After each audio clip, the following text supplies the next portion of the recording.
हरे कृष्ण अज्ञानतिमिरान्धस्य ज्ञानञ्जनशलाकया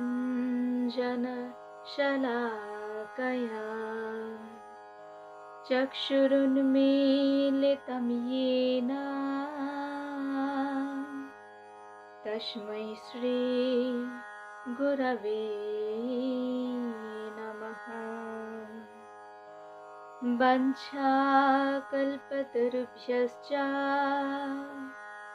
कृपासिन्धुभ्य एव च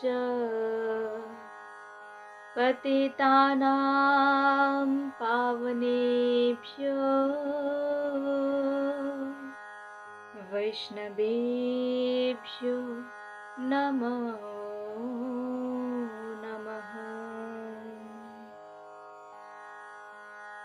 আমি আমার পরমারাধ্য গুরুদেব শ্রী শ্রীমৎ ভক্তি সুন্দর ভাগবত মহারাজের রাতুল চরণ যুগলে অগণিত ভক্তিপূর্ণ প্রণাম জানাই এবং সকল সাধুগুরু বৈষ্ণব ভক্তবৃন্দের চরণে জানাই আমার ভক্তিপূর্ণ প্রণাম। এখন আমি একটি অতি গুরুত্বপূর্ণ বিষয় সম্পর্কে আলোচনা করব। নারীদের কাছে স্বামীর থেকেও শ্রেষ্ঠ কে? সবাই তো বলে থাকে যে নারীদের কাছে পতি পরমেশ্বর। পতি পরমেশ্বর, পতির সেবা করা মানেই পরমেশ্বরের সেবা করা, এই রকম বলা হয়ে থাকে। তো নারীদের কাছে পতির থেকেও শ্রেষ্ঠ কে, সেই সম্পর্কে যদি জানতে হয় তাহলে শ্রীমদ্ ভাগবতম আস্বাদন করতে হবে। শ্রীমদ্ ভাগবতম যদি আস্বাদন করা যায় তাহলে বোঝা যাবে যে নারীদের কাছে স্বামীর থেকেও শ্রেষ্ঠ কে। শ্রীমদ্ ভাগবতমের দশম স্কন্ধের ত্রয়োবিংশতি অধ্যায়ে এই বিষয়ে বর্ণিত হয়েছে। একটি খুব সুন্দর মনোরম কাহিনী। ভগবান শ্রীকৃষ্ণ একসময়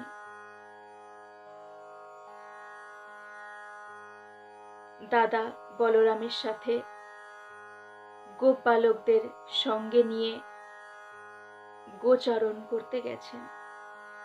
ভগবান তো গোচারণ করেন, তিনি গোচারণে গেছেন, অনেকটা দূর চলে গেছেন। গোচারণে গিয়ে অনেক দূর চলে গেছেন, আর গোপ বালকরা সবাই ক্ষুধার্ত হয়ে গেছে, খুব খিদে পেয়েছে। গোপ বালকরা বলছে যে হে কৃষ্ণ, হে বলরাম, আমাদের খুব খিদে পেয়েছে, তুমি কিছু একটা ব্যবস্থা করো, তোমরা কিছু একটা ব্যবস্থা করো। গোপ বালকরা সবাই জানে যে কোনো কিছু প্রয়োজন হলে সমস্ত প্রয়োজন তো কৃষ্ণ আর বলরামই পূরণ করে থাকেন। তো সেই জন্য গোপ বালকরা বলছে হে কৃষ্ণ, হে বলরাম, তোমরা কিছু উপায় বের করো, আমাদের খিদে পেয়েছে। ভগবান বললেন, ওই যে দূরে দেখতে পাচ্ছ, ওখানে কিছু কুটির রয়েছে, আর ওখানে হোম যজ্ঞ হচ্ছে, ধোঁয়া উঠছে। ওখানে বেদজ্ঞ ব্রাহ্মণরা হোম যজ্ঞে রত আছেন। ওখানে গিয়ে তোমরা একটু বলো যে কৃষ্ণ বলরাম এসেছে আর আমরা সবাই ক্ষুধার্ত, কিছু অন্নের ব্যবস্থা করে দিন আপনারা, কিছু অন্ন দিন আমাদেরকে, যাতে আমাদের উদর তৃপ্ত হয়, ক্ষুধার নিবৃত্তি হয়। গোপ বালকরা কৃষ্ণ বলরামের কথা শুনে ছুটে চলে গেল সেই ব্রাহ্মণদের কাছে, বেদজ্ঞ ব্রাহ্মণদের কাছে, যারা আঙ্গিরস যজ্ঞের অনুষ্ঠান করছে। সেখানে গিয়ে বলতে লাগলো যে হে ব্রাহ্মণগণ, কৃষ্ণ বলরাম কিছু দূরে অপেক্ষা করছে, সেখানে আমরা সবাই গোচারণে এসেছিলাম, আমাদের খুব খিদে পেয়েছে, আপনারা যদি কিছু অন্ন আমাদেরকে দিতেন তাহলে আমাদের ক্ষুধা নিবৃত্তি হতো, আমরা খুব ক্ষুধার্ত।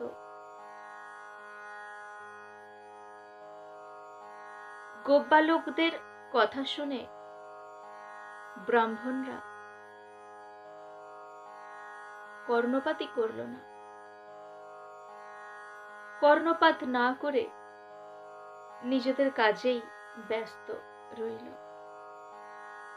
তখন গোপবালকরা আর কতক্ষণ দাঁড়িয়ে থাকবে? তারা ফিরে এসেছে ভগবানের কাছে, কৃষ্ণ বলরামের কাছে ফিরে এসে বলছে যে হে কৃষ্ণ, হে কানাইয়া, তুমি কেমন বলো? তুমি আমাদেরকে পাঠিয়েছিলে, কিন্তু তুমি তো খুব বড় মুখ করে বললে যে আমাদের নাম বলো, কৃষ্ণ বলরাম ওখানে অপেক্ষা করছে, ক্ষুধার্ত আছে, তোমাদের নাম বললে আমাদেরকে দেবে বলেছিলে, যে অন্ন দেবে আমাদেরকে, কিন্তু কিছুই তো দিল না, কেউ কিছুই দিল না আমাদেরকে, বরং আমাদের কথায় কর্ণপাত না করে নিজেদের কাজেই ব্যস্ত ছিল। ভগবান বললেন, মৃদু হেসে ভগবান বললেন, আর একবার যাও তোমরা। গোপালকরা বলছে না না না, ওখানে আমরা আর যাব না, ওখানে আমরা যাবই না, আমাদের কথায় কেউ কর্ণপাত করেনি। ভগবান বললেন যে ওই ব্রাহ্মণদের কাছে আর যেতে বলছি না,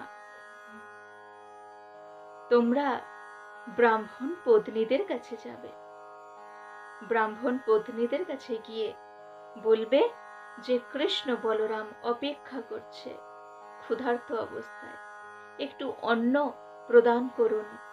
ব্রাহ্মণ পত্নীদের কাছে গিয়ে যদি তোমরা বলো তাহলে অবশ্যই তোমরা কিছু না কিছু পাবেই, তোমাদেরকে আর খালি হাতে ফিরে আসতে হবে না।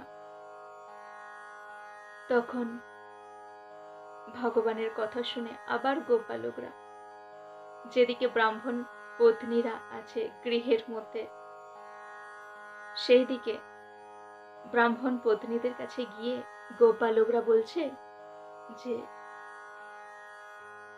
হে ব্রাহ্মণ পত্নীগণ, হে মাতে,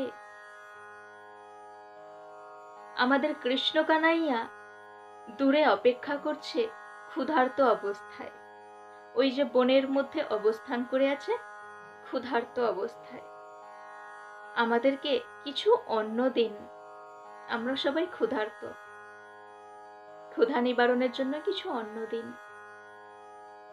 ব্রাহ্মণ পত্নীরা কৃষ্ণ কানাইয়ার নাম শুনেই বিস্মিত হয়ে গেছেন। ব্রাহ্মণ পত্নীরা বলছেন কি কি? কৃষ্ণ বলরাম, কৃষ্ণ আমাদের প্রাণের কৃষ্ণ এসেছে। এতদিন আমাদের মনের ইচ্ছা ছিল যে কৃষ্ণকে একটু দর্শন করব, আমরা যাকে মনে মনে দর্শন করতাম, যাকে আলিঙ্গন করতাম মনে মনে, কৃষ্ণকে আলিঙ্গন করতাম মনে মনে, আর সেই কৃষ্ণ আমাদের মনের ইচ্ছা পূর্ণ করার জন্য, আমাদেরকে দর্শন দেওয়ার জন্য আমাদের কাছে এসে গেছে কৃষ্ণ। দাঁড়াও, তোমাদেরকে তোমাদের হাতে শুধু পাঠিয়ে দেব না, আমরা নিজেরা যাচ্ছি বলে ব্রাহ্মণ পত্নীরা বৃহৎ আকার পাত্রে, অনেক বৃহৎ বৃহৎ আকারের পাত্রে অনেক কিছু সুস্বাদু খাদ্য, অনেক কিছু সুস্বাদু, অনেক কিছু সাজিয়ে নিয়ে যাবেন বলে প্রস্তুত হলেন। তখন ব্রাহ্মণ পত্নীদের এইভাবে গৃহের বাইরে যেতে দেখে ব্রাহ্মণরা, বেদজ্ঞ ব্রাহ্মণ, তারা ওনারা বলতে লাগলেন, কোথায় যাচ্ছ তোমরা? ব্রাহ্মণ পত্নীরা বললেন যে আমরা প্রভুর কাছে যাচ্ছি, প্রভু এখানে আমাদেরকে দর্শন দেবার জন্য এসেছেন, আমরা প্রভুর কাছে যাচ্ছি। কৃষ্ণ বলরাম এখানে এসেছেন আর ক্ষুধার্ত অবস্থায় আছেন। ব্রাহ্মণরা কিছু না বুঝেই বলতে লাগলো, না, যেতে হবে না, ওখানে যাওয়া যাবে না, তোমাদের ওখানে যাওয়া যাবে না। এখানে আমরা হোম যজ্ঞ করছি, এখানে আমরা ব্যস্ততার মধ্যে আছি। আর কোথায় কৃষ্ণ, কোথায় বলরাম? তারা সারাক্ষণ গোচারণ করাই তাদের কাজ, গোচারণে সর্বদা ব্যস্ত থাকে। ওই রকম কৃষ্ণ কানাইয়ার কাছে কেউ যায় নাকি? ওই রকম এক বালক তারা, গোপ বালক, তাদেরকে খাদ্য দিয়ে কি হবে? কিছু হবে না। ব্রাহ্মণ পত্নীরা বলতে লাগলো, হে স্বামী, এই রকম কথা বলবেন না।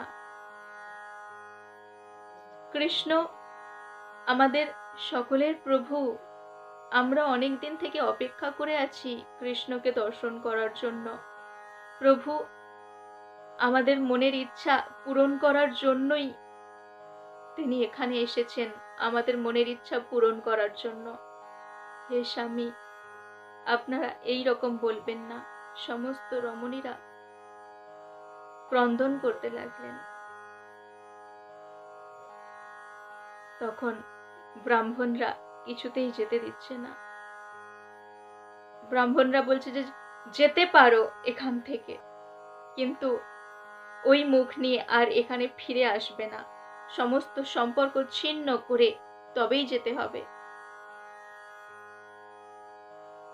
ব্রাহ্মণ পত্নীরা শুনে অবাক হয়ে গেল যে ভগবানের কাছে যেতে গেলে সমস্ত বন্ধন ছিন্ন করে যেতে হবে।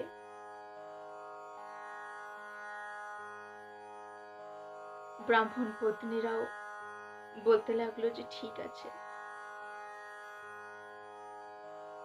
যিনি যজ্ঞের অধীশ্বর, সমস্ত কিছু যাকে নিবেদন করে তবে আমাদের গ্রহণ করা উচিত, তাকে বাদ দিয়ে হোমযজ্ঞ কি করে হয়?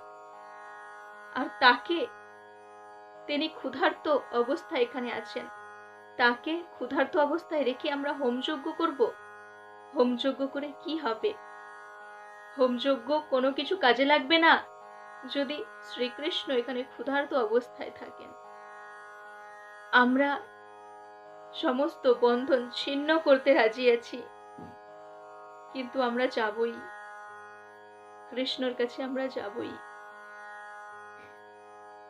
এই বলে কৃষ্ণের কাছে ছুটে চললেন সেই ব্রাহ্মণ পত্নীরা। সেখানে গিয়ে কৃষ্ণকে দেখলেন, যে দূর থেকে দেখতে পাচ্ছেন কৃষ্ণকে, যে অশোক বৃক্ষের তলায় কৃষ্ণ বলরাম রয়েছেন। শ্রীকৃষ্ণের গায়ের বর্ণ নীল বর্ণের, মাথায় ময়ূরপুচ্ছ, গলায় বনফুলের মালা, পীত বস্ত্র পরিধান করে আছেন, পায়ে নূপুর, কর্ণে কর্ণকুণ্ডল, যেন নটবরের রূপ ধরে তিনি দাঁড়িয়ে আছেন, নটবরের মতো মনে হচ্ছে। এইরকম দর্শন করে ব্রাহ্মণ পত্নীরা খুব আনন্দিত হয়ে গেলেন। ব্রাহ্মণ পত্নীদের মনের সমস্ত ইচ্ছা পূরণ হলো যে আমরা একটু কৃষ্ণকে দর্শন করব, কৃষ্ণকে নিজে হাতে ভোগ নিবেদন করব। সেই ইচ্ছা পূরণ করার জন্যই তো প্রভু আজ এসেছেন ব্রাহ্মণ পত্নীদের কাছে। ব্রাহ্মণ পত্নীরা মনে মনে খুবই এই কামনাই করতেন, কৃষ্ণকে পাওয়ার জন্য, কৃষ্ণকে দর্শন করার জন্য সমস্ত বন্ধন ছিন্ন করে দিয়েছে তারা। স্বামীর সাথে সমস্ত বন্ধন ছিন্ন করে দিয়েছে, পরিবার পরিজনের সাথে সমস্ত বন্ধন ছিন্ন করে দিয়েছে। ছিন্ন করে দিয়ে তবেই কৃষ্ণের কাছে ছুটে এসেছে। ছুটে এসে কৃষ্ণকে ভোগ নিবেদন করছে, শ্রীকৃষ্ণের পাদসেবা করছে, জল দিয়ে পা ধুইয়ে দিচ্ছে, চোখের জল দিয়ে, অশ্রু দিয়ে। তারপর ফুল দিয়ে ভগবানের চরণে ফুল নিবেদন করছে। তারপর ভগবানকে ভোগ নিবেদন করলেন ব্রাহ্মণ পত্নীরা। ভগবান আনন্দে তিনি গ্রহণ করলেন। আর সকল গোপ বালকরাও ভগবানের প্রসাদ খুব আনন্দ সহকারে ভোজন করলেন। উদর তৃপ্ত করে সবাই ভালোভাবে ভগবানের প্রসাদ গ্রহণ করলেন। তারপর ভগবান বললেন যে এবার তোমরা এখান থেকে ফিরে যাও, এবার তোমরা যে যার গৃহে ফিরে যাও। তখন সেই ব্রাহ্মণ পত্নীরা বলতে লাগলো, ব্রাহ্মণ পত্নীরা বললেন যে হে প্রভু, আমাদেরকে আর ফিরে যেতে বলবেন না, আমাদের আর যাওয়ার কোথাও জায়গা নেই। ভগবান বললেন, সে কি, কোথাও যাওয়ার জায়গা নেই মানে তোমরা যেখান থেকে এসেছো সেখানে ফিরে যাবে। যেখান থেকে তোমরা এসেছো, যে গৃহ থেকে, সেই গৃহে তোমরা ফিরে যাবে। কিন্তু সেই ব্রাহ্মণ পত্নীরা বলতে লাগলেন যে না, আমাদের আর কোনো গৃহ নেই, আমরা সমস্ত বন্ধন ছিন্ন করে এখানে চলে এসেছি। স্বামীর সাথে, আত্মীয় পরিবার পরিজন, আমাদের গৃহের সাথে সমস্ত বন্ধন ছিন্ন করে হে প্রভু তোমার চরণে এসে গেছি। আমরা আর তো ফিরতে পারবো না প্রভু, আমরা আর ওখানে ফিরতে পারবো না। ভগবান বললেন যে কিন্তু তোমাদের ফিরতে তো হবেই, তোমাদের ফিরতে হবেই, তোমরা ফিরে যাও। আমি তোমাদেরকে কথা দিচ্ছি, তোমাদের স্বামী, পরিবার পরিজন সবাই তোমাদেরকে গ্রহণ করে নেবে। আমি কথা দিচ্ছি, তোমরা ফিরে যাও, এভাবে এখানে থেকো না। ভগবানের নির্দেশ মতো সেই ব্রাহ্মণ পত্নীরা আবার নিজের গৃহে ফিরে যায়। নিজের গৃহে ফিরে যাওয়ার পর দেখলেন এক অবাক দৃশ্য। ব্রাহ্মণরা সবাই অনুশোচনায় দগ্ধ অবস্থায় দাঁড়িয়ে রয়েছে। তারা বলতে লাগলো যে হে সৌভাগ্যবতী, তোমরা কত ভাগ্যবান। আমরা বেদজ্ঞ হয়েও, আমাদের উপনয়ন সংস্কার হয়েও, হোমযজ্ঞ করার সত্ত্বেও আমরা পরমেশ্বর ভগবানকে চিনতে পারলাম না, জানতে পারলাম না। আর তোমরা বেদজ্ঞ নয়, তোমাদের উপনয়ন সংস্কারও নেই, তবুও তোমরা ভগবানের দর্শন পেলে, ভগবানকে দর্শন করার সুযোগ পেলে। আর আমরা এতই অজ্ঞানী যে আমরা সেই সুযোগ থেকে বঞ্চিত রইলাম। তো শুধু তাই নয়, সেই ব্রাহ্মণরা তাদের মধ্যে কেউ কেউ কোনো এক ব্রাহ্মণ পত্নীকে আটকে রেখে যেতে দেয়নি। তো সেই ব্রাহ্মণ পত্নী ওই যে আটকে ওখানে গৃহের মধ্যে আবদ্ধ অবস্থায় রয়েছিলেন, তো দেহ থেকে ওনার প্রাণ চলে গিয়েছিল।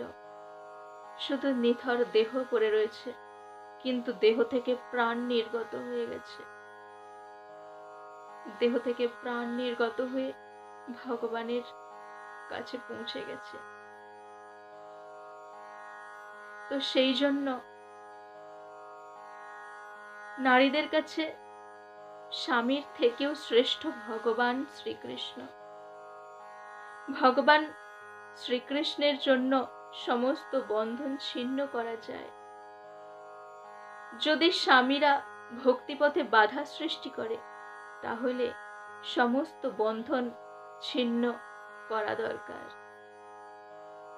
সবকিছু বন্ধন ছিন্ন হলে তবেই তো ভগবানের দর্শন লাভ হয়। যতক্ষণ বন্ধনে জড়িয়ে থাকবে মানুষ, ততক্ষণ ভগবানকে দর্শন করার সুযোগ পাবে না। ভগবানের জন্য সমস্ত বন্ধন ছিন্ন করা যায়, কিন্তু এই জড়জাগতিক বন্ধনের জন্য ভগবানের সাথে সম্পর্ক কখনো ছিন্ন করা যায় না। তো সেই জন্য স্বামীর থেকেও শ্রেষ্ঠ পরমেশ্বর ভগবান শ্রীকৃষ্ণ। এমন অনেক রমণীরা আছেন যারা তো ভগবানকেই নিজের সর্বস্ব মনে করেন। তারা কোনো জড়জাগতিক কারোর সাথে সম্পর্কে আবদ্ধ হতে চান না, ভগবানকেই সব কিছু মনে করেন। ভগবানকেই সব কিছু মনে করে ভগবানের চরণেই আত্মসমর্পণ করেন। এইরকম অনেকে আছেন। তো সেই জন্য আমরা ভগবানের সাথে সম্পর্ক জুড়ব।